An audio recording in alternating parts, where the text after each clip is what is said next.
నమస్తే సార్. మన ఇండియా ఎందుకు ఇలాగా వెనకబడిపోయిందో తెలుసా? ఒకడు బ్రతికితే మరొకడు చూడలేడు. అసూయ, కృత్యేకం అంతా ఇట్లా మనుషులు ఇట్లా మోసాలు చేయడం, ఇట్లా అందరూ ఒకళ్ళ జీవితంలో ఒకళ్ళు మట్టి కొట్టడం అట్లా అయిపోయింది. ఒకడికొకడు హెల్పింగ్ నేచర్ లేదు. ఆ పెద్ద సార్లైనా ఏం చేస్తారు?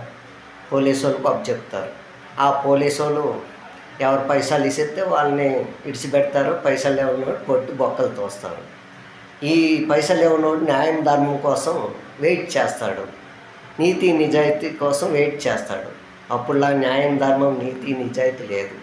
10 రూపాయలు ఇచ్చి పోద్దామంటే ఈడు న్యాయం కోసమే నిలబడతాడు. కొడితే కొట్టని, చంపితే సవని, ఎప్పటికైనా చచ్చేది తప్పదు.